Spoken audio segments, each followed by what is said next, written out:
212-931-5731. Hey guys, first of all, thank you for clicking. You're about to watch a new video or another video on YouTube. And before you do, 212-931-5731. If you are getting value out of my YouTube videos, what I'm doing in my text community is bonkers. It's instant, it's access, it's exclusive, and it's just been a lot of fun. And I've just enjoyed texting back and forth with a lot of you. 212-931-5731. I'm sure they're editing something, team. I know how you do it. Please join my texting community. And now enjoy this YouTube video. This portion is like with me, so I think this is when you need to get selfish. Like you need to ask your question. Hiring is guessing, firing is knowing. Like you gotta go fast. That's how you get shit done. That's how you figure stuff out. This is the television, and the television is the radio. So 4Ds, motherfuckers. That sample like guitar amplifiers, and so it's a pretty niche thing. But yeah, I spend 80% of my time just making content around that stuff and hard to find amplifiers. I'm on a mission to cover every amp ever. That's cool. Which is too much. And where are you based? Out of Nashville. Nashville. So I just started working with Jonathan, but my background, just started last week. My background is visual range strategy, and I've done a little bit of work with him in the past. Yeah. So Awesome. What was your name? I'm sorry? Shelly Moore. Shelly. That's okay. Yeah. Awesome. I'm Adley, I'm from Nashville also. Personal brand, content creator, takes on a lot of different placements. Mostly we create Facebook Watch Show, the Adley Show. We average 3 million weekly viewers now. I host for Best Lines, Instagram Network, pretty friendly. Just started coming on to revamp that show, so it's more like to do a rundown, like a daily. Yeah, I remember it. Here's what you missed in the viral space. Mm-hmm. So just started that, revamping that, creating pockets for revenue for them, and all in all, growing that to be more. It's not just having to live and die. I'm pumping out 2 Facebook episodes a week, but how to scale, so I've got a bottleneck because I'm right now. I understand. I'm Brad, do a woodworking and DIY channel, so it's my own personal brand. So I'm doing content around YouTube videos on teaching people how to do woodworking and home repairs, things like that. Most of my stuff is based off sponsored content, mid-rolls, product placement, those type of things. But I have a growing piece of my business, which is digital plan download. So you download a PDF and I teach you how to make a coffee table and that. So that's one of my big things I'm trying to figure out is how to double down and leverage those. Understood. Jordan Stutar, I'm from Milwaukee, Wisconsin, came here.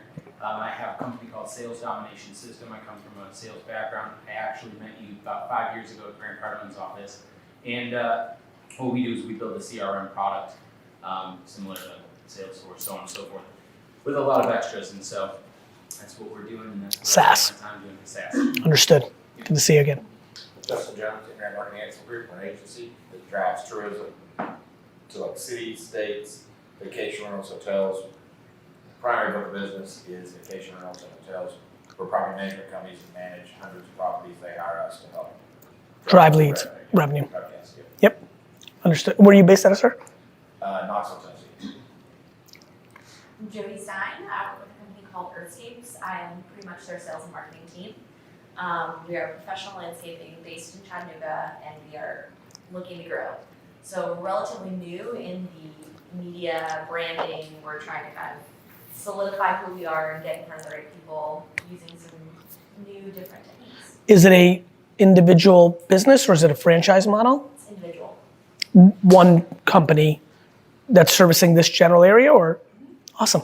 Pleasure.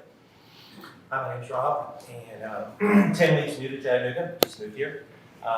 So From? My background is I was a Fortune 100 company, a degreed engineer, was in HR for basically 13 years, and wanted to own my own business, got into HR in real estate in 2006, the worst time ever. So that was a lot of fun, but we burned through that, and we ended up having a retail company with the Christie's brand. And so we carried Christie's in the Tampa Bay market, and we grew that to 13 offices and 225 agents. And I just decided I wanted to make a change, and so sold out and wanted to get back into my HR roots. And so now I own a coaching company, executive coaching company that I started called the Return on You Investment. which is basically a play on that you're the CEO of your life. And so everything that's in a CEO's role and description and job and responsibilities, you're in control of in your life. And so I have a web platform that I deliver online courses with, membership-based, and then I also do one-on-one coaching. I understand. Hi. Hi. I'm Angie Kaiser, and I'm from Atlanta, and I do content creation and influencer marketing. I've heard of it. Yep. And you do that as a service for others? Yes. Understood. Well, no, not as a service for others. It's through our accounts. So we I work see. with brands. I We see. work with brands. Got it. You have media properties, or you have your personal property? Personal. Yours. Yes. It's you. Yes. Understood. Yes. Awesome. I'm Stephanie Baker, and I'm from just outside of Houston, and I own a company where we go in and we create outdoor learning spaces in schools. And we build vegetable gardens and teach kids how to grow their own food and harvest it, but then it's all built around using the garden as a tool for teachers to teach science. So we send our educators in, and they are the classroom teachers for outside, for the outdoor classroom. And your client in that scenario is the school system? The individual schools, because The individual schools. I don't even want to go near the district because I don't. And individual schools have enough autonomy at a superintendent or a principal level to make that kind of call? Principals. Nice. Cool. That's really neat. What's up, gang? Good to see you guys. I know you guys super well. I guess, actually, let's do it that way. I mean, actually, why don't you introduce yourselves for context for everybody else? Oh yeah, so we're in the Mentors program, and it's been like a year now, over a year. So just working kind of intimately with now the Sasha group, and we're kind of not on our own. That's like a terrible phrase, but we still reach out when we need help. But just working the steps to scale the business. In the furniture business Yeah, in furniture. Florida. And your names for everybody? Amanda. John. Awesome. So let's go back around. Let's rock and roll. What can I answer? So dude, I'm so nervous. I love you so much. For real. Thank you, man. That's very sweet. Thank you for saying that. Yeah, no, I mean that. No, So in a world where obviously I'm always so like petrified to always bring the most value, I think what's gonna be interesting, and it's a really fun starting off point, I think it's super important to think about, are you looking for affirmation, or are you looking to fill in something that I wasn't able to touch on, since I have to go somewhat broad at times?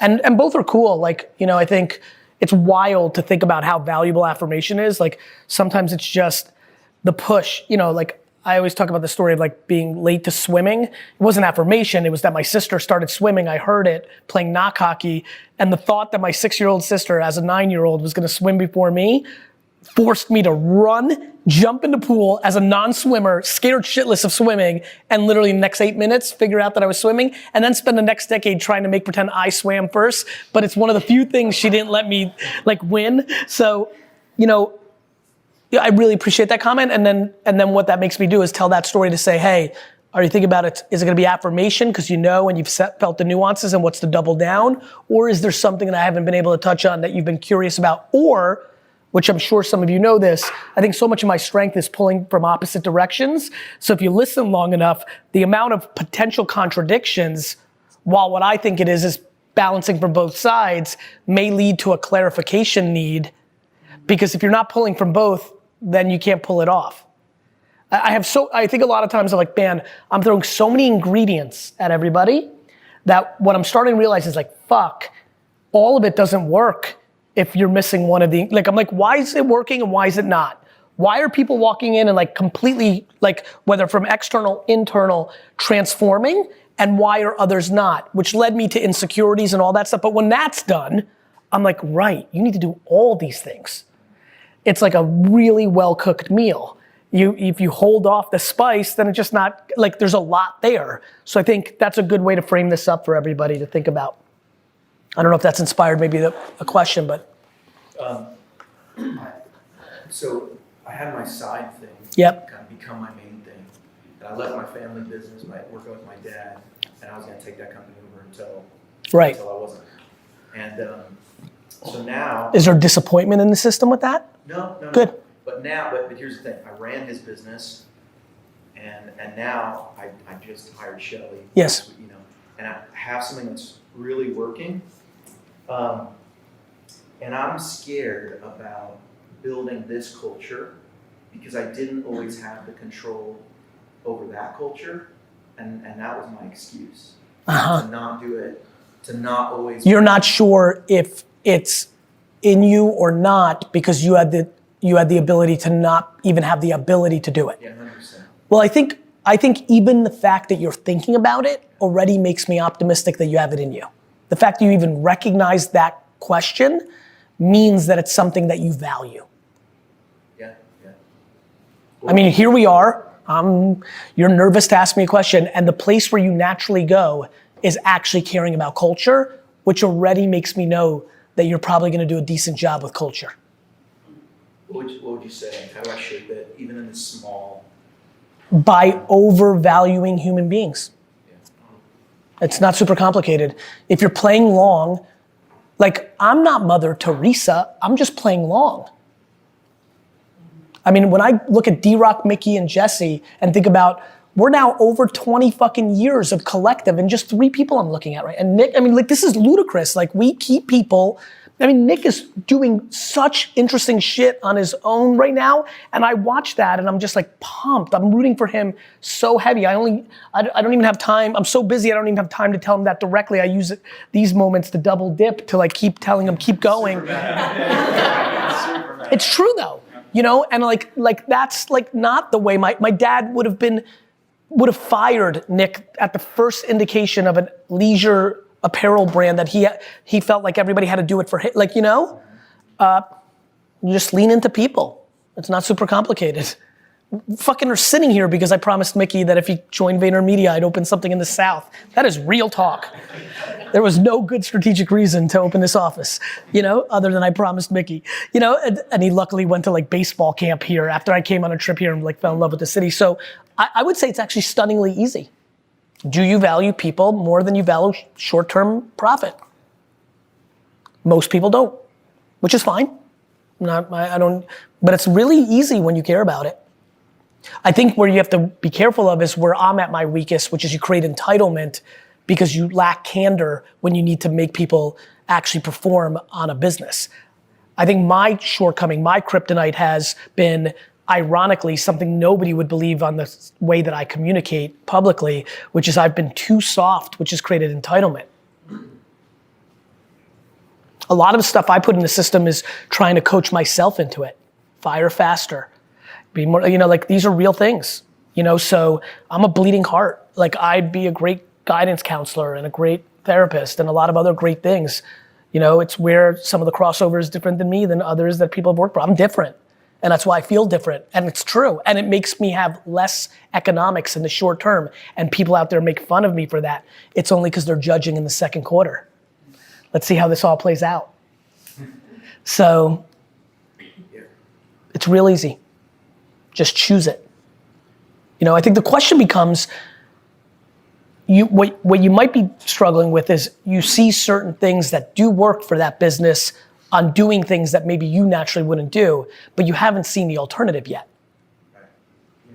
You're like, oh, right, but dad or whoever, you know, mom, they do that and fuck, that actually does make more money. You just haven't seen the alternative yet. My brother, my dad, others make more profit short term, but they never build the size of businesses that I build. So, I don't know, last time I checked, like 5% of $1 billion is more than 29% of 40 million. Last time I checked. You have any questions? I know it's early, but there might be something. Very But there might be something. I would say, I mean, and I just asked him this earlier, like with my history of visual brand strategy, I was less into the knowledge of all of the ad space, all that allows you as far as technical stuff like geofencing, Yes. things like that. So how is just a visual creative, how do I stay abreast of all of those changes? Because that gives me, every change that I see and how it displays gives me different ideas for how I can speak into their ad. By fully committing to it. I think What are the ways to kind of, by doing the work to be educated on everything. okay. By reading, watching videos, by putting in the education work. The biggest issue when people go from something bigger to something smaller is the speed and the needs become way different. There's so many people in corporate right now are trying to join smaller startups, and they obviously come and talk to me because I've known them we had a client from Unilever, you worked on Unilever at some point? That's what I thought. Jen Bremner, I sat down with yesterday. Who we didn't necessarily have the greatest run with. And she's looking to make a move from Unilever to a mid-sized company, and I even though we didn't have the greatest rub, I do actually think she's got chops. And so I was giving her advice of like, hey, we were talking about that today with the Sasha group, Sasha versus Vayner. Like, you guys care in a different way. Like, it's your livelihood. It's not even caring. Surviving versus getting a different job somewhere else. Like, so the speed in which, but you still have things that you can really bring to the table. You have to go through the filter of practicality and speed instead of ideology and lack of speed. And that's something you have to get used to. How'd you know that? I know it because I'm really good at pattern recognition. And it's why I listen. I talk a lot about me listening over talking because I have such a bad rap because I do interrupt my guests on my podcast, but it's because I already know. I know what they're saying. And I'm thinking about the audience, not my guest. And if they're about to spend 9 minutes and I know they have to leave for another appearance somewhere, because that's, just so everybody knows, I'm not like this chill podcast where it's what you do for the day and it's all I do for a living. Like, my guests and I are on a very tight schedule, and I'm saying to myself, this woman, this man is about to talk for 9 minutes about something this audience fully knows and is gonna be complete vanilla. So now I'm gonna interrupt, add my 2 cents that brings value, and move them forward. And so I'm willing to get judged and ridiculed by my audience to bring more value to my audience. I believe my interrupting on my podcast is the single nicest thing I'm doing for my audience, while my audience scrutinizes it me for the most, but I'm willing to take that scrutiny to bring value. Because what the audience doesn't know is what the show would have looked like if I let them run, which is we would have gotten to 2 things, pure vanilla and see you tomorrow. That is about being consumer centric. That is about pattern recognition. That's about knowing. And so just hearing it and knowing it, which goes to the most interesting part, which is you two can win. You just have to have humility and honesty with each other and over communicate instead of thinking it in your heads. So I'm a video creator. I do it for myself as an entertainer, but also for brands in this space, great brands, funny content. Yep. Whether it's Facebook ads, whatever. I started as a musician, was on The Voice, toured with my coach Blake Shelton for a while. Hated being at the mercy of the system and suit behind the desk giving me permission to be successful. We ate Cheerios instead of oatmeal that day, and so he hated the song. I worked on for 3 years to get that meeting. And one night I got an opportunity to create for an Instagram network. Just do more personality-driven stuff. And I put chickens in a bathtub, and it got 19 million views overnight. And it changed my life on Facebook. And I was like, that's easier. I'm gonna do more of that. That feels good. I got an idea. You can actually be creative. Yeah. Go figure. Yeah, and so I loved it just as much as singing. Started singing too, like chickens and the ducks and whatever it was. But people loved that because it was authentic. I wasn't trying so hard. And so fast forward, I've been losing money making videos every day. I had a vlog 17 people watch. I didn't care. I freaking loved it. And then Facebook Watch got a hold of us to make original content. So we do 2 episodes a week for them. And now we're just getting lots of really cool opportunities for distribution, different strategic Makes sense. partnerships. And I'm having a ball. Good for you. I just hired my first group of people to try to remove the bottleneck. Some in editing, some just taking over emails, and some things I don't need to do. Let me give you a couple of quick pieces of advice on that. 83% of somebody else is better than 100% of just you. The number one mistake that people make when they start to delegate is they make a subjective opinion in their mind of what that should look like, and that's not the way to scale. I think that's gonna be my biggest hardship. 100%. One woman band. 100. That's why I jumped in back to, Yeah. that's the game. The game is that I've never even talked to D-Rock. Like when we started the vlog, I had to watch a little bit because I had to teach him, hey, your complete, and that's who he was at that raw state, mindset is to make the best YouTube video. You can't put the part where I'm telling Mickey to fire Susan. She doesn't know yet. Like that's gonna be a problem. You know, you can't put the part of after we have the client meeting, I look at one of my teammates and say, that client's a fucking idiot. That's bad. Like, so at first I had to watch, but that was, help me here, 11 episodes, not a lot of episodes. And since then, I don't watch anything. Now, on Instagram, I'm titling those things, I'm writing all the copy. There's a way for you to come in at 3rd and a half base. Just don't judge the dugout to 3rd and a half base, and also know that in an hour you're putting out another piece of content. Yeah. You know, especially when you have the unluxury of having a viral hit, too many people then are looking for that moment again. Yeah. Yeah. It's a real killer. If you get unlucky and have something go crazy, you then get stuck looking for crazy, which means you stop making. Make sense?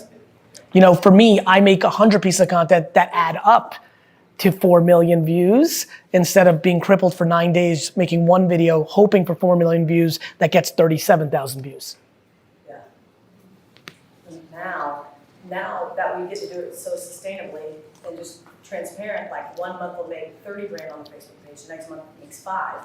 And so in hiring and trying to allocate where necessarily if I'm paying her $20 an hour to do TikTok to get me there because reach is amazing, then I'm not necessarily monetizing that yet, but also. It's also recognizing that the second you're over focused on monetization is the second that you're limiting your upside. So to me, it's more about, can you get into a mental place of realizing how little do you need to live so that you don't think about monetization at all. Every time you pander to the monetization, you are limiting your upside. Because inherently you start making things for the monetization, not for the audience. You get into a new machine. Yeah. Your own machine. Lose the authenticity a little bit. It's whether it's authenticity, like whatever word we want to put against it, the second your day is about waking up and figuring out how much money YouTube or Facebook's gonna make to you versus what's going to make somebody really want to watch this is the day you start the process of not being able to win. Yeah.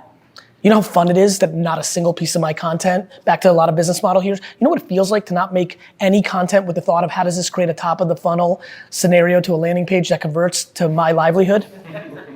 Yeah, you know, looking at some of you knowing your business models, that puts me in a position of being able to win. That's why it's happening. It also is why you're here. Whoever brings the most value wins, not whoever creates the perception of the most value. Yeah. That person wins in the short term. The last thing, if I may, would be I actually want to build something. You know, I want to build a personal brand, not just, I make Facebook videos because that can be done, and I actually want to build something, and I think there's a wide open gap in the marketplace for like a female James Corden that doesn't have all J-Lo and Justin Bieber. Let me tell you a couple things real quick on that. That is absolutely true, but don't think of it in a traditional way. Think of it as more of like everybody's gonna monetize. We're all individuals. Everyone here has the actual ability to pull this off. It's just that some people will make $17 a year and some will make 17 million, but there are plenty of female, like the more you spend time in the classic model, the more likely you'll get upside. All you need to think about is how do you bring the most value, period, end of story, and then it will manifest. I never think about, everybody I see who wins does a much better job of not trying to be some variation of a sentence applied against somebody who's already famous. Yeah. Don't even think that way. Think 100%, how do I make content that people will like? That's how you put the chickens in the tub. You need to basically live in a humble framework in perpetuity, and that's how you get the most stuff. Just them. Just them. Them. Because that leads to creativity. Like if I care, we've been our most creative when I finally broke through of saying over and over, don't pander to the machine, even though I knew, and I would tell D-Rock, I'm like, fuck, we're pandering to the machine on Instagram. Like we know what's working, and the second I finally, like after a month, because I'm like, fuck you, dude, don't be a hypocrite, do your thing. That's when, if you look at the last 100 posts I've had, they've been far more creative. That's where the cartoons come from. That's where the upside down post comes from. It's just where the creativity's coming from. And inevitably, there will be a piece of content that changes the course because of it. All the trash talk content, that over indexes, that would have never happened if I wasn't willing to do something that wasn't obvious. Do you think there's value, the skin, like the data, here's what you miss from your favorite YouTube Yeah, videos, of course. Facebook? Curation, DJing always works. We're busy. And if I can go to the best finds and you can tell me what the 4 best memes of the day are, that saves me time. Curation works because it saves time. We want time saving. So Delivery method would you do it? they all, Messenger? I think text messaging is the most interesting platform emerging in the world. So that would be my first choice because you'll get 100% consumption against your list. Messenger does a very good job of that as well. WhatsApp can make you go global. So email still works. Not, so there's Give them the choice. I know, but yeah, Delivery? 100%. All of it. That's what I do. This is why I always say, watch what I do, not what I say.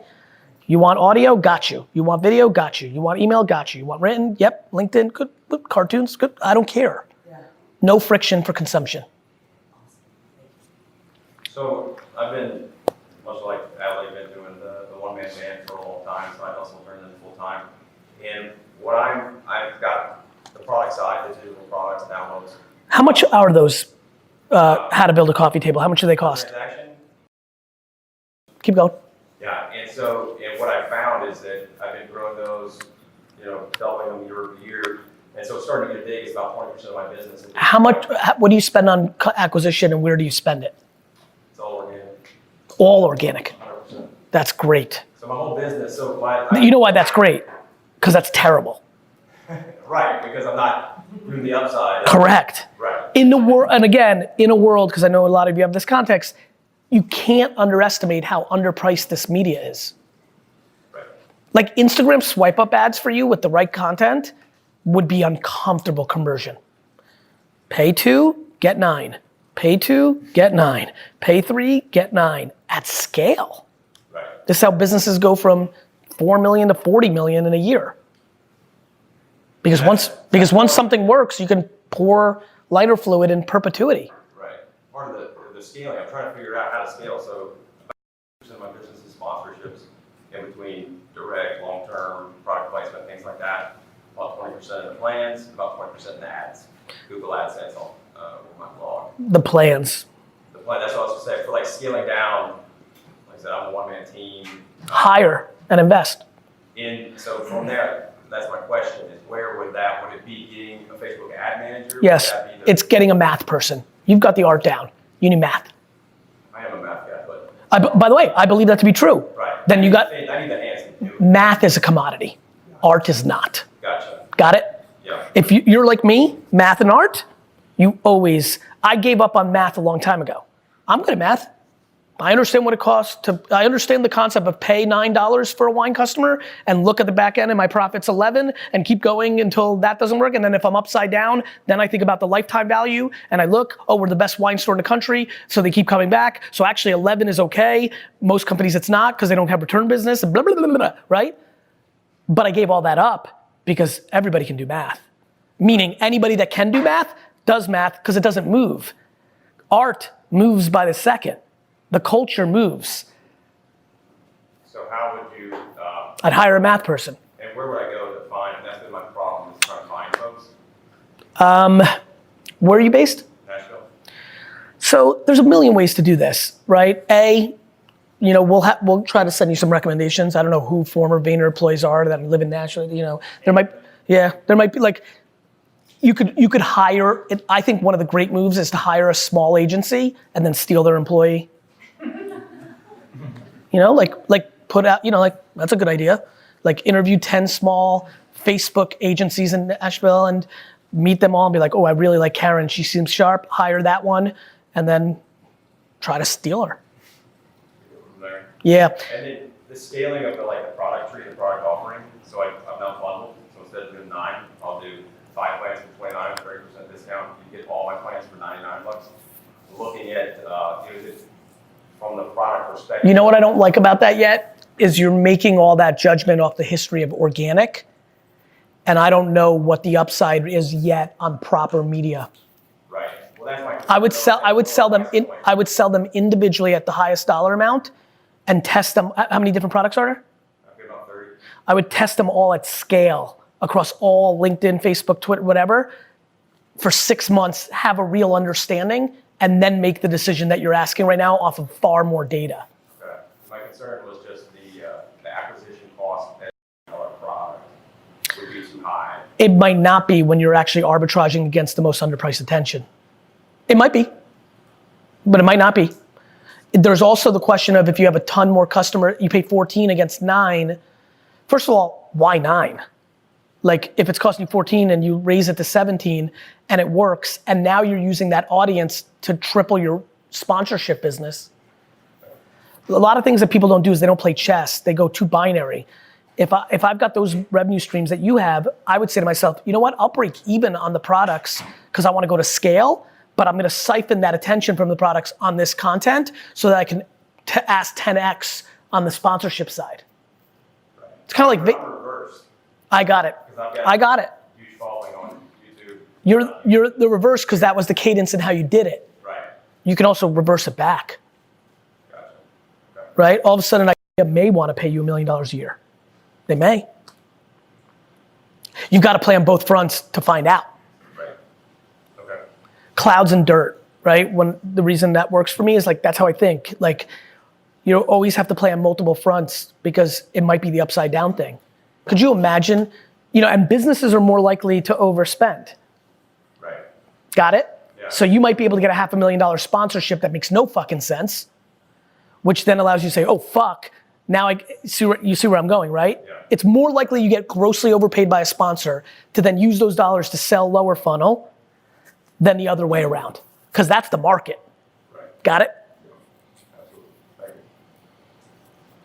you. All right, so I have a question. My CRM, my SaaS company, basically it consists of about 72 different products within the product itself. And so it's pretty complex, sophisticated, and everybody has their own value system. If I called on you, you might be interested in 5 out of 72 of those things, but if I don't mention them up front, I get hung up on or tossed away. Okay. So my main issue is from a media standpoint of marketing, and just from I'm calling you, crossing my fingers that you pick up.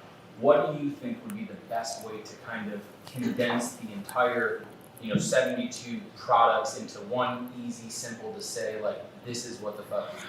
There's no way to condense 72 different value props quickly. Okay. I think one, you need to look at it. How long have you been doing it? We've been building it, developing it for 2.5 years, and we've been in business for about a year. You may want to figure out if you have 72 features versus 72 products, first of all. Okay. You also need to figure out which 10 products most convert. Okay. It's like any retail store or any .com, like what retailers are starting to figure out. I mean, this is the big challenge I'm going to push to my wine store. It used to be, hey, Dad, it was my agenda. We're going to have the biggest selection in the fucking world. We win. It's actually, that becomes crippling. And I've been trying to push my dad to create these WL50 stores where they're tiny stores with only 50 wines from Wine Library, because people don't actually want choice. It's why Wine Text works. One product a day, very simple, boom. I don't want to think. So I think you're making people think too much. So I think that there's probably 4 products that are 80% of the actual action, and that's where my comms would come in. And you might be going on too much of an ideology that I have to get to all of these things. I think you need to really look at usage. What I would do is look at usage. That's why I asked you how long. I would look at all the usage of the product, which is what's great about a SaaS business, and say, fuck, actually these 6 things are 80% of, and that's gonna happen. Because some of those products are dog shit and some of them are the fucking thing. That's the nature of the game, right? That. And the other question that would lead me to is, how do I go into market if I was going to do paid media? I make a lot of content, and I try to do my best to kind of... Who's buying your product? Primarily an end user, a salesperson, or a small organization right now with maybe 10 salespeople in it. LinkedIn, bro. You need to make 25 pieces of content a day for LinkedIn, specific. When people think of salespeople as one thing versus a saleswoman who happens to be a Falcons fan, that's a whole different, my game is in perpetuity. People are like, salespeople? And I'm like, no. They're like, how do I make 100 pieces of content? I'm like, okay, well, first of all, there's 50 states. So There's 50. Hey, Alabama. Hey, salespeople in Alabama. It's your boy. That's already 50.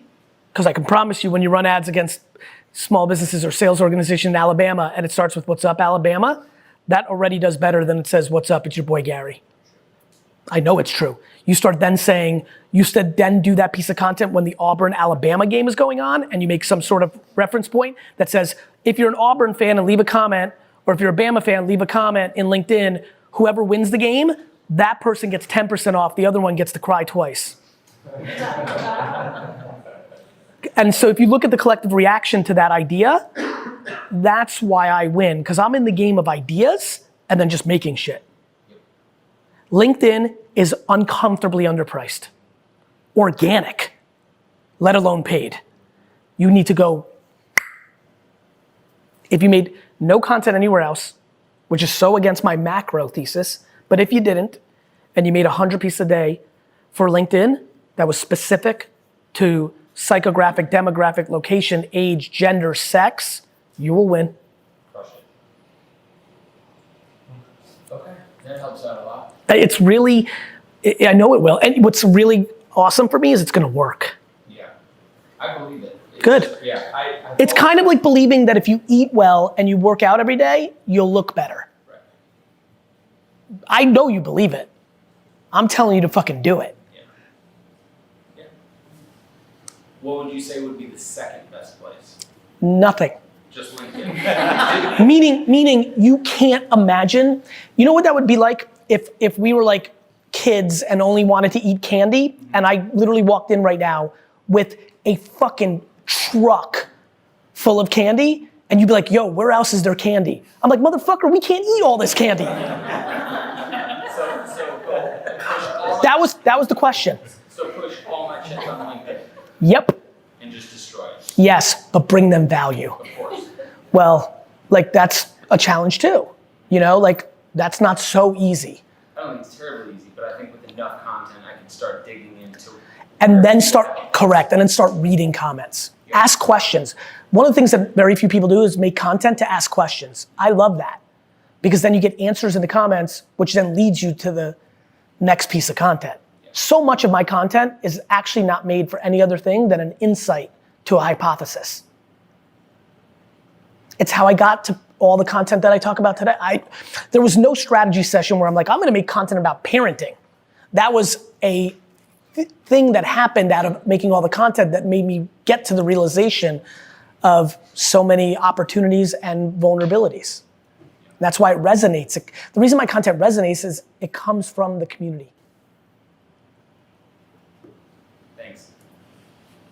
Okay, so we about 45, 50-person agency focused on tourism. Yep. We're strong in 2 markets. But I want to scale into other markets for saturation. Markets in like genres or in physical markets? Physical markets. So like Destin, Florida, Wisconsin Dells, and Myrtle Beach. Okay. For example, we oversaturate a market, then we go to the next one. But we're struggling because these aren't markets that we physically live in. They're markets that we're going to. We have clients there, but not a major foothold like we do in the others. So, and like, there's literally like 100 things I think I should be doing.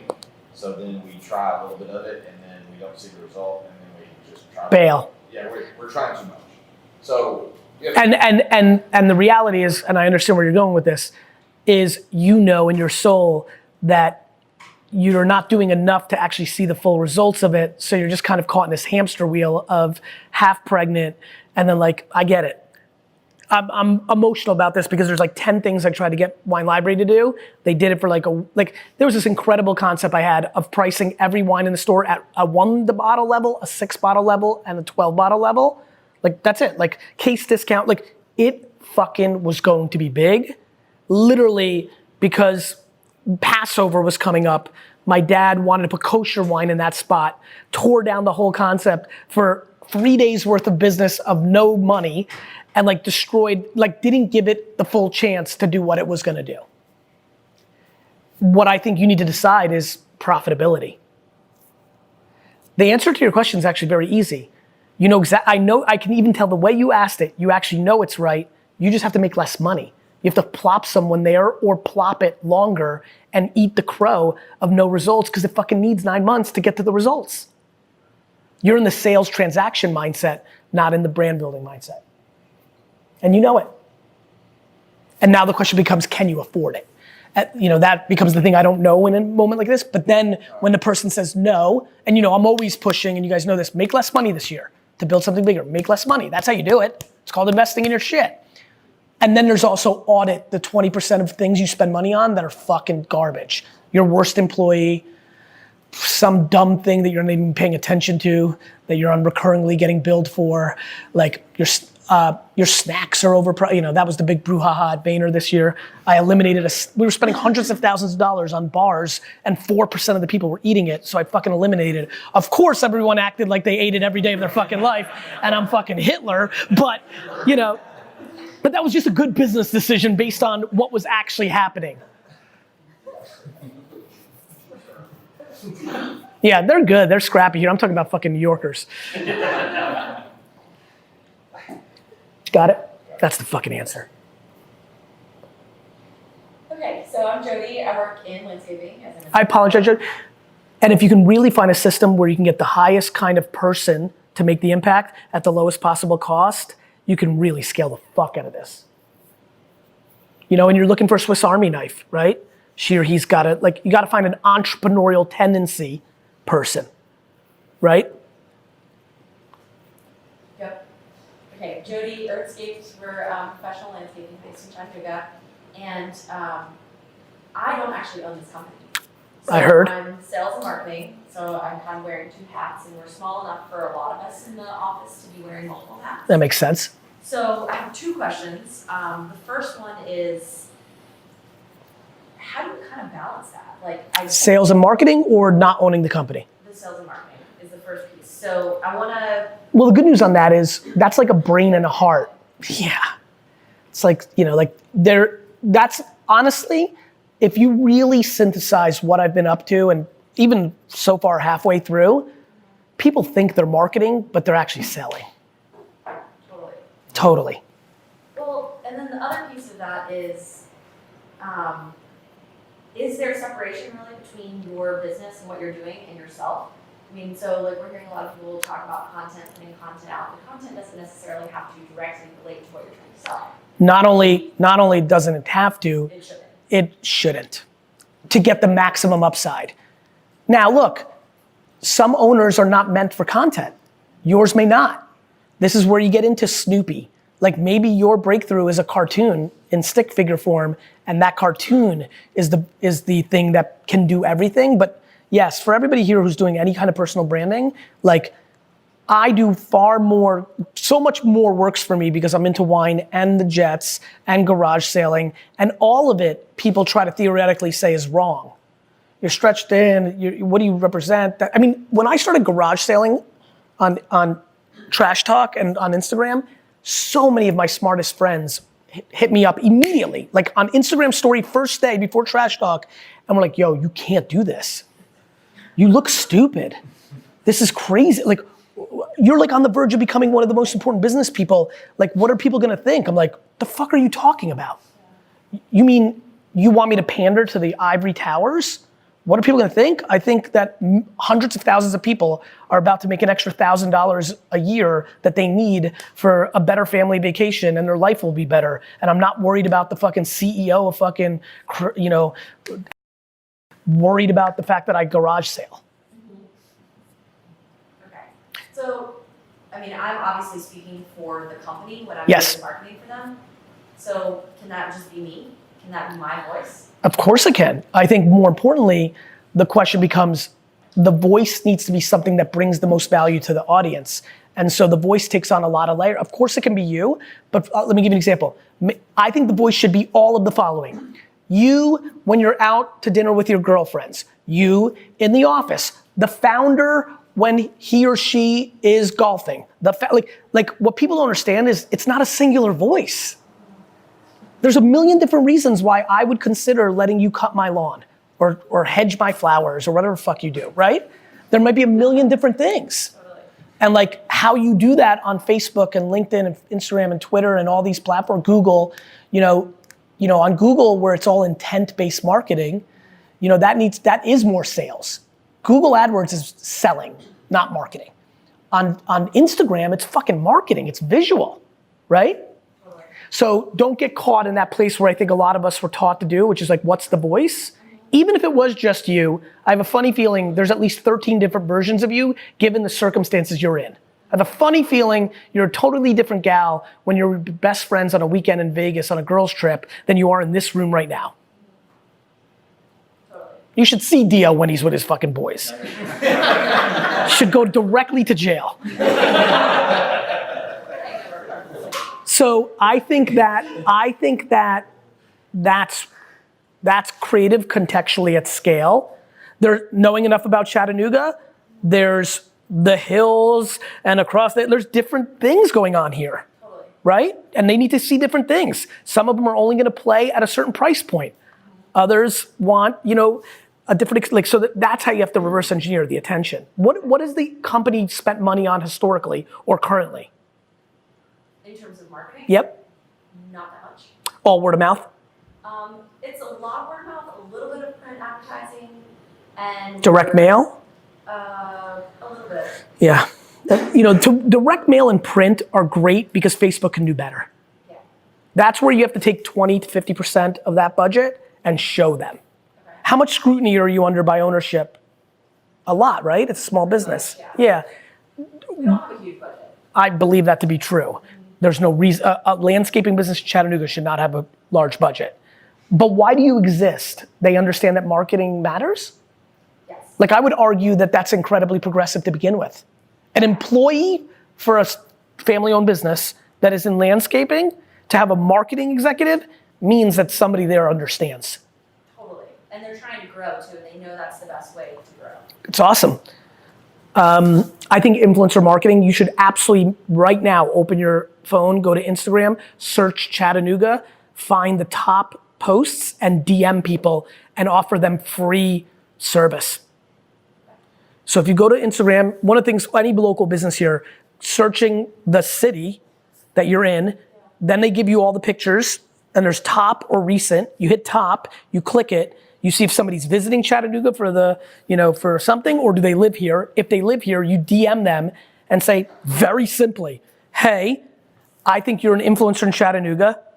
I believe that if you took a photo or made a video on your actual feed, not in your stories, because that disappears too quick, about us, and we will give you in return a 200 or 500, or I don't know the business well enough, free service for it, that's good for our business and good for you. 2 out of every 10 will say yes. 5 out of every 10 will say yes. That's a whole lot of local awareness. Cool. Tactics. Thanks. First year, what people don't know is that 80% of my comments were stay in your lane, wine boy. Okay. Meanwhile, I was a businessman before you knew me. Like, I'm in my lane. Right. But. And so my question is, it's from a prioritization standpoint. Yes.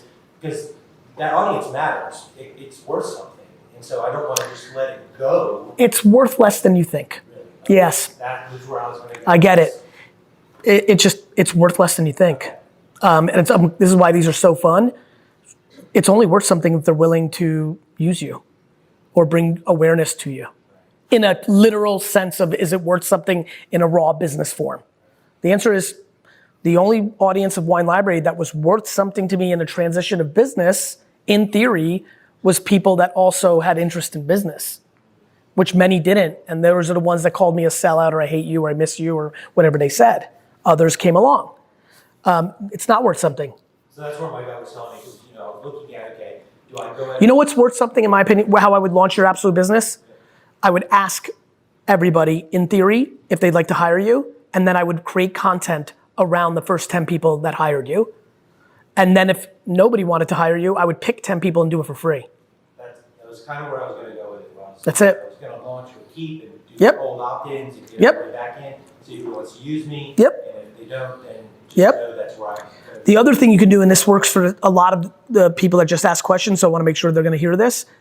You could start a Q&A show. Look, I always talk about watch what I do, not what I say. My reintroduction into content was the Ask Garyvee show. My audience was not that big at that point because I had transitioned to business, but I went dark for 2 years building VaynerMedia. And the way that I reintroduced myself was off a small base to be able to create content, because we weren't blogging yet, I didn't have a podcast yet, was to start a show where people asked me questions on Twitter, that was my biggest base, which led to some awareness because they had to use the hashtag. So now people see they're asking me a question, so that got me by accident viewers. I then picked 5 of them, answered it, put it out for free, and it was incredibly valuable. You can do that with HR questions. You could literally put right now on your LinkedIn, I'm doing this, I don't know if you noticed, by the way, who's got HR macro questions? Take 5 of the questions from the LinkedIn comments, record either video or audio, you answering them, and then re-put out the content into the system. The HR content that I put out on LinkedIn, and obviously I'm off a big base, but it's standardized, always over indexes. It is the conversation. Because right now what I'm looking at is okay, I'm spending all my time on LinkedIn, right? So that's what I'm spending during my time. And so I'm looking at what's trending for business executives and what they're talking about, what articles are out there, what troubles they're having, those kind of things. And so I'm trying to run off of that and then push out content based on those trends. I think that's good. Asking the audience, I think both are good. Okay. But the asking's easier, quicker, more scale. Because you're doing a lot of work to get to that one piece of content. It is. LinkedIn. Okay. I would also very much consider doing a podcast, and I think this would work for you. I would think it works for a lot of people. I mean, back to being the mayor, like if you started the Chattanooga business podcast, your landscaping business, the Chattanooga business podcast, and interviewed business people here, it would just bring awareness. We do, so when I first moved to Chattanooga, I actually met Jody. Randomly? Oh, I just saw landscaping. She went to some landscape. This is awesome, keep going. And so when I was in Florida doing the real estate business, I took your digital mayor thing. Yes. I got 101 episodes. Love of you. Pinellas Live. Love. Right? And it destroyed. It was awesome. It was great. I loved it. I had so much fulfillment. It's the life I'm living. I'm winning. I want to be the greatest entrepreneur of this generation, and I do not think that comes solely from making the most money. Right. I have to give back to the system, and they both work hand in hand. So 2 weeks after moving here, I called her and I said, hey, let's have a meeting. And I said, hey, listen, I'm going to do this thing, and you're going to think I'm crazy, but hear me out. And I said, do you want to co-host a show with me? Unbelievable. And it's called Nooga Live. We're 11 episodes into it. Unbelievable. Love you guys. And we have the best time. We've done the wrong and it's going to lead to business. It's been so much fun. It's been so fun. And it performs really well. That's right. People watch the whole video. It also leads you to go to the new restaurant that opens. You walk in and somebody says hi to you and you're like, whoa, they know who I am. And then after you get off the 1 second high of like, am I famous? You then convert it into a business opportunity. I'm far more proud of being the architect of Garyvee than being Garyvee. Because I know what it means for business. I mean, it's amazing to take selfies and I love it. I like people and I like attention, that's fine. But that is a distant second compared to the actual strategy behind it. It's great, you're on your way. You need to create a way to make more content. Q&A is a great way to do it. Yeah, that makes a lot of sense. Thank you. So with the work that we do in influencer marketing, we probably do 75% is through agencies and not directly with brands. So my question is, how do we build more long-term relationships By reaching out to them. to the brands directly? That's right. Okay. I know it's such a simple answer, but that's actually the answer. Okay. Now the question becomes how, what size, what do you do when you reach out to them, what value prop are you offering them? Right. Because what we're doing, a lot of times a brand or an agency will only be working on a Of course. particular project with. You're a vendor. You're a vendor. Here's what I would do. I would reach out to all the businesses around you, email them, or let me go old school. One of my favorite moves is overwhelming somebody with something physical. It doesn't work on me because I get so much mail and so many things sent to me, and I don't like stuff that we actually have the reverse problem where I feel bad that people are sending me like $500 items that Dio stealing them, and selling them on eBay. You know, right? Like it's really like actually something we have to figure out. But in the reverse, if you were to send somebody something that looked like a wedding invitation, high quality, or like a fruit basket, or influencer marketing, just, you know, homemade cookies from a local company that you want to give some support to, and inside were a bunch of cookies in TikTok and Instagram logos with a really nice letter that said, look, hi, Nancy, you're the CMO of Aflac in Atlanta. We think influencer marketing is being greatly underused. We've been doing it for 5 years. This is where it gets important. In 34 days, on November 19th, at a private room at this hot restaurant in Atlanta, I am hosting a free, you know, kind of dinner and talk around influencer marketing for the first 25 people that respond to these beautiful cookies. I hope this caught your attention. I hope you understand what I'm actually saying here. If you'd like to RSVP, here's a link or you can call me. That would work. Okay. Now you've spent $2,000 on cookies, mail, invitations, a private room, wine, and here's what happens when you send 100 of those. 3 people come. And you're sitting there and you're like, fuck Gary, I fucking wasted all this money, this and that. But 3 becomes 6, and 6 becomes 18. And God forbid you're good at writing a letter, and God forbid the cookies look good. Maybe the first one is actually 39. Maybe you even have a problem and it goes the other way. It goes one of 2 ways. It's always, for some reason, nothing ever ends up being the middle. It ends up being 2 people and you're like, fuck Gary, or it becomes 89 people. You have like 4 months of events lined up and you're like, he's a fucking genius. But it's gonna be one of those 2. It's gonna be one of those 2. Go direct to brand. Notice what I'm doing. Break through the noise and give them something of value with no expectation in return. And if you make that dinner a conversation, if this was one big funnel for you to pay me $500,000 a year at Vayner, everything out of my mouth would be different. I'm looking to never see you again and get an email from you that says, I love you. That's different. That's what everybody should be doing. That's how you build something monstrous. Okay, so from the agency side, how do they look at influencers? Is it? Agencies care about, it doesn't matter. Okay. Agencies care about agencies' P&L. It doesn't matter what they think. It will always be here. Because John Wayne is no different than you two. Word of mouth from a human always will play. And I think we haven't even started.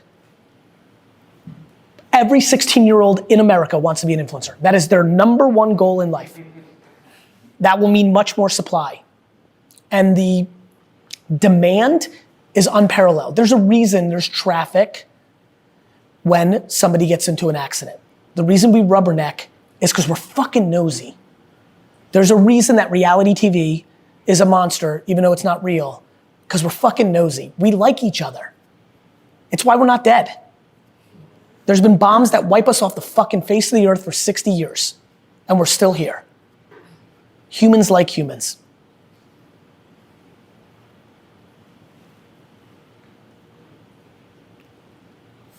I'm so glad. I was just going to say that I wasn't first because my heart is pounding out of my chest between you and Nick and D-Rock on the same road. It's very sweet. Thank you. Anyway, and the other funny thing is that leading up to this, I agonized over I don't know question because I consume so much. Everything I can think of, Yeah. I already know the answer. Yeah. I already know what Gary Yeah. say. That's right. What I don't even have. But now I have a million questions, so I have to kind of. Yeah, because you can see that what's so great about this and why I think this has been a successful program is some of this shit, like this is where it gets good. What's really great about this is when you have a product that has a cost of entry of the size of this, you have real people. We're pretty intense about how we scrutinize anybody trying to come in, and one insight given to a real person, like that's why strategy exists. Like nobody really wants to pay for strategy. Like it seems like a bad idea kind of in some way, but the blueprint matters. And I can get very specific, and there's been a lot of stuff I feel good about here that I'm like excited to see how it manifests. So go ahead. So, the other funny thing is leading up to this is I already know how you feel about school. Yes. I know how you feel about science. Yes. Okay. But I think you may also know that's a focus group of one. Right. You know, like history is the subject that I got the best grades in, and I continue to use it every day in business because I pattern recognize on prior things. I already know what's gonna happen with Netflix and Amazon and all the OTTs because that's what cable did to network TV. Like I already know. And more importantly, something that I've done a much better job of clarifying and I'm trying to do a better job of is there are plenty of people that get value out of learning that way. I write books because people learn that way. And as you can probably imagine, active is always gonna resonate more with me, right? Like that could have potentially been the thing that unlocked, somebody dictating to me information to memorize next Friday was not gonna cut it for the way that I was built, but actually being, like I could have absolutely learned something from working a garden to understanding the process of those 9 weeks to make something happen that I could be deploying against something I'm doing today. I just wasn't given the chance because everything is so one size fits all. And that's what I think the core of what I love 100%. is that I was that nature kid and I was that kid playing with fun Yes. and outside and so it brings me so much happiness to see kids that, I mean, I look for that. I look for the kids. There was a kid last week that walked out to the garden. So we go and we teach the kids in the garden and they come out one class at a time and we're planting and growing and all that.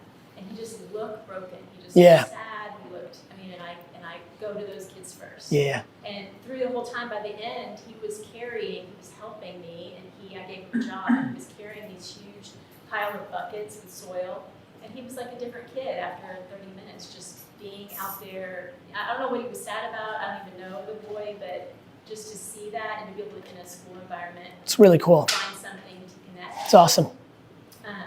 So I guess the one thing, if I had to pick one, was the influencer aspect of it. So I know I have principals that love what I do, that they love the program for their school and for their students. And then there's a whole group of parents that love what their kids come home and say about when they're in the garden. And I've not done anything with that as far as, I think it's just goal, but that if there was a principal that's already an influencer within her principal space, or a mom, but it feels like that's off limits or that I can't. Right, and you know, that framework also, like, I've never been a monster fan of like, hey client, can you make a testimonial so I can put it, like, which is why I love the idea of podcast, like host the party, right? Like if you started something called the Progressive Principal podcast and you interviewing people, and yeah, you'll touch on 2 minutes of like, hey, Sarah, thanks for being here. Obviously, we met a couple months ago with my business, but that's not what we're here for. Tell me why you even said yes to my program. What other programs are you doing? What are you doing that's progressive in comparison? That's how you blow up your business. It's imperative that everybody understands they're in the media business, above and beyond whatever the fuck you do in here. That's how you get to the place of creating the Progressive Principal podcast. And then that becomes the gateway drug to the testimonials you're looking for.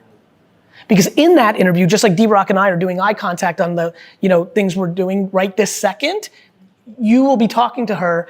She'll reference something that you did to get her attention. That's what you then clip, where she's naturally giving you a cosign, not a forced testimonial. Like, we all hate those testimonials because it's like a weird situation. The person's wearing like a tie and they're like, I like using D-Rock's video work. And you're like, fuck this, you know? And I only have one episode, but I started a podcast. I have put one, I've got one. But it's kids in the garden, and it's just cute. And they're, like squealing about the carrot. But what you can imagine, I apologize, is what I like about the Principal podcast is you're making something directly for the person you're trying to sell to. I want to get to the decision maker.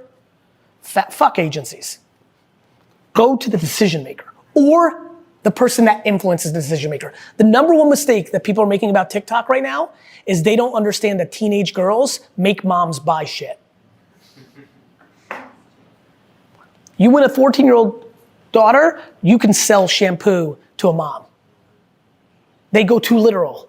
They're like, we don't sell to 14-year-olds. I'm like, do you sell to 42-year-olds? They're like, yes. I'm like, do you know who makes 42-year-olds buy things? They're 14-year-old daughters, because 42-year-old women want to act younger and they're making their daughters friends, not kids.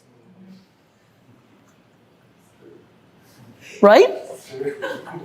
So like, I want you to go to direct, I want you to make a show directly to who, I want it to serve, the progressive, here's why. I want principals to want to be on your show, which inevitably means you're likely to convert them on what you're actually doing. Got it? Back to watch what we're doing, not what we're saying. We have on the Garyvee Group side, where we do original podcasts, a show called the CMO Podcast. It's a good idea. So I would do that. I think the progressive principle angle is gonna lead to the most lead gen for your product. If they're the decision maker, if I'm hearing it right. Right, yeah, they are. And then there's also a group of parents. That makes sense. Who, by the way, and I think you'll know this, anybody who's a parent that's so involved is inevitably also gonna be interested in hearing about progressive principles, because you know parents love to hear something that they can bang their principal on. Yeah. You need to go listen to this principle, right? So I think they both work for that reason. I was saying earlier that Twitter's been huge for me because all I have to do is follow all of the principles and then half follow you back and this and that. I got it. Whether it's a podcast or a video show, I really think hosting the party always works. I've been pushing it for a while now, you know that. Yes. It works. You just gotta do it. Just like Hey Alabama and Hey Cleveland, you know, like the Washington Nationals pulled off a huge upset in baseball right now, and there are people in Washington who are salespeople that are pumped about it, and you could make a video right now and be like, you know how you just stunned that, like just like Howie Kendrick hit a grand slam, you can hit a grand slam, like that will work. So two more things, speaking of baseball, a very dear friend of mine's son was his rookie year for the Astros. Is that right? So all the baseball stuff and like the whole podcast or whichever it was that I was listening to about who are the rookie cards that are under the radar that nobody has. So I called my friend and said, this is his rookie card. That's amazing. And, he was number 56 in the draft in 2017, and all kind of stuff. But the main thing that his dad said to me, who was my friend from high school, is that he's just a really humble, sweet kid, but he's also super good. So. Anyway, what's his name? Corbin Martin. Oh, I know exactly who this is. As a matter of fact, man, Lou, who's one of my admins, is gonna lose his mind. He's like a big fan of Corbin's. That's awesome. Thank you so much. It's awesome. D-Rock, I don't want to lose it. Yes, gang. What's been up? No storms this season? We were close. I know, I saw. The context there is we were rocking and rolling, and like, thank God we were rocking and rolling because they had a real storm, unfortunately. Is that right? That was rough. But we're coming back. Good. Slowly back together. Anything I can answer? Obviously there's... Oh yeah, okay, so kind of what you're touching on with like going back to retail and promotions. Yep. So obviously you know our background, and that's kind of how Mr. Lindsay brought everything up, was just cheap. And so I think kind of where my struggle is right now is our sales have been decent only because of the storm, and people really did have to replace everything. But, oh right, I didn't even think about that. Right, you know, that makes sense. Then how do you know when you do an incentive or do a coupon or run a sale? How long do you say, we're gonna run this until do you say 30 days and you're like, well shit, nothing's happened, and then you just like move on to something The else? second you show people that you will go away from your word because you've lost the leverage because you didn't move something, is the second you start dying. It's the number one flaw that Wine Library did the last decade, and I've completely taken them away from it as I've gotten a little more involved to like, customers are smart as fuck. They'll just wait for the, tent sale sounds awesome, except when everyone gets into a behavior of waiting for it because it used to be once a year and now it's once a quarter, or whatever it may be, right?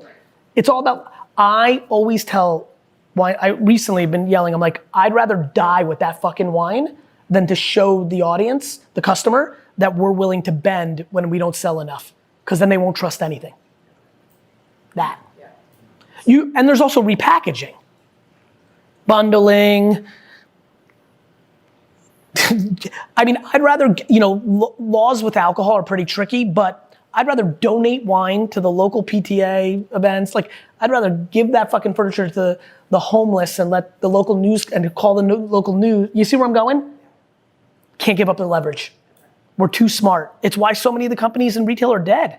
They became sales oriented and we were just like, why do you think free shipping is mandatory? They did it too much, we waited. They got caught. You gotta hold the line. So really building the brand because like Yeah. this whole year we've just been trying, and so I've actually started putting myself in front of the camera a little bit more. And what are you saying?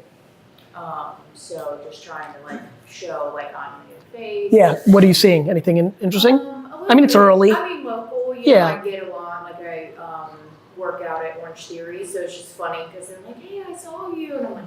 And I'm like, but we see each other every day, so it's okay. But it's just interesting to kind of see even people that I know that are just reaching out, or somebody I may not have heard from in a while, or my mom's friends are like, oh, we saw your daughter. And she's like, oh, on what? And she doesn't even know. But, so it's still kind of early, and I'm toying with a couple ideas for some education. Like I know you say entertain and education. The other thing I'm obsessed with your store, and you might remember this, you have so much square footage. This is the number one thing I'm thinking about. My dad's second floor is a complete waste of time. People don't like going to the second floor. When we used to have a ton more foot traffic, like every retail establishment did, that worked because people went upstairs on Saturdays and really shopped premium wine. The foot traffic set up, like it's just not the same. And I'm like, this is not, you wanna go real funny? Like I literally, right now, between wine text and helping out, like I've really fixed the business. So right now I have a ton of permission. I literally called my dad, I was like, I think I wanna turn the second floor into a baseball card store.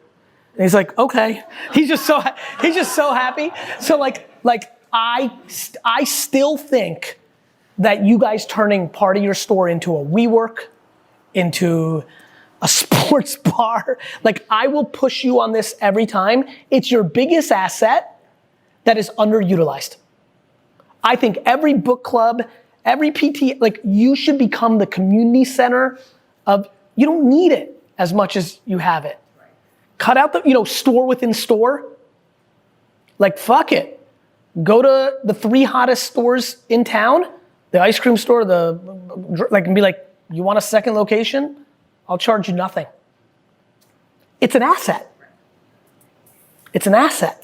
You've got to, and by the way, I'll go on a call, I know I have to run to Atlanta soon for a speech, but I'll do a call with you. We can keep innovating. Like you have to turn that inventory into an asset. Because I think like what we talked about within the mentor program, like that X factor, like I still feel like we're missing it. Correct. Like, the new e-com is getting ready to launch. So we've already started to implement some of The that. X factor is going crazy. Why can't you build a stage in the middle of your thing and do open mic for all local talent? You could. You'll have to use Facebook to get them to even know that's a thing. But I'm telling you right now, the atomic bomb in your business, I believe, is your square footage internally. And I do think, and this is gonna seem like a contradiction, I do think you should look into texting. And I think you should have a weekly text deal. But I think you have to be smart what the deal is so it doesn't undermine your core. Because we have like a texting program, but right now it's really just for like a coupon. So I'm looking to get away from that. And do something that's a little bit more engaging. Value. Yeah. Value driven. Because coupons can die real fast if people just don't value the coupon. Right. Discounting is a drug. And it can turn out bad. Well, we have that. It's so rough where we are because Mr. Lindsay, that's how he built it. I remember it, if you remember, it came so natural to me because I'm like, I get it. Yeah, everybody, I know. take $500 off, Honestly, between being the way my dad built his business, between retail, between garage sale and auction culture, like I remember you guys breaking it all down. I remember a lot, so I remember a lot of it. I remember thinking like, man, I wish the action must have been fun at its heyday, just to go there. I'm sure people went just for the action. Oh yeah, I'm sure. I think you need to turn your place into a community event. I think you need to hack. You need to get very creative. Why can't kids come and Easter egg and pumpkin pick in your store? Like I'm being serious. It sounds crazy, but I'm like, why couldn't you buy, or forget about buy, why couldn't you go to the people that sell pumpkins wherever, say, hey, let's make a deal. I want you to give me 100 pumpkins. I'm gonna put them throughout our store. I'm gonna spend $100 on Facebook ads saying, we got pumpkins from this, we'll tag you. Come this Saturday for free pumpkin, And And that's been ideas that have popped up. I guess I was more concerned, like Easter egg hunting with the kids, because then I can already see it's like pillows and cushions are just flipped over, and then like that was more my concern. That, by the way, that's a really good answer to that idea. And D-Rock will tell you, like, all I want to do is ideate and then try to make it operationally practical. If I was a partner, I'd be like, fuck it. We've got employees standing around all day Monday. We'll clean up the fucking cushions on Monday instead of jerking off. Well, and I like That's what I would say. That's what literally I would say. I'd be like, fuck it. Mario and Nick and Sarah will fucking actually work on Monday instead of standing around waiting for somebody to come in. That would be the answer. That's how I think operationally. Right, and then like how you say, don't say no for the other person. That's where I stress within. But you didn't say no in that scenario. You worried about the ramifications. Right. And then I said, and by the way, you might be at a place where you don't have that many employees. I'm making assumptions here. But if you have employees, well, good. Monday morning in retail is not the busiest fucking thing of all time. We'll clean them up then. But having fucking 100 families come to our store for the first time in months, maybe, or even ever heard about it, is a good thing for us. This was the biggest frustration I had. I like picking on my dad because we see things differently. I created this program 2 years ago. You might remember, D-Rock, Nick, you remember this too, where we were doing free food at Wine Library on Facebook events, and it fucking crushed. But because my dad saw a couple people, and this is the best part of the story, because they were Russians, because he knows how Russians work, trick the system to come back in and get another $20 worth of free food, he killed the whole thing. He couldn't stomach it. Meanwhile, it was building his business because even though we were losing on the food, we were acquiring customers, the store was busy. Even the fact that the store looked packed on a Saturday that it normally didn't, because we're on a very busy road, made more people just come to see what the fuck was going on. But nope, the emotion of somebody double dipping, Igor trying to break the system made my fucking dad kill it. Retail is in deep shit. Everything retail needs to do is figure out how to get people to fucking come in. Permanently, like a stage or a WeWork, or you're a promotions for fun, locally idea machine, and you take advantage of Facebook and Instagram locally to drive awareness and conversion. That is the framework you have to do. Yeah. Or you go super macro and go store within store and you lease out. Yeah. Like, I think we told you we bought the I remember. Store, yep. So we're actually pricing out clearing and building, so moving the warehouse, that opens up even more space to then. Which is even scarier for me. I want you to have less space. Right. If I could chop off Wine Library's second floor, I would. I can't. But going laterally, I'd be condensing and fucking putting up a wall and leasing and have a set, like retail is in trouble. Yeah. I don't have to explain to you what Wayfair and all this stuff is. The trends are not coming back.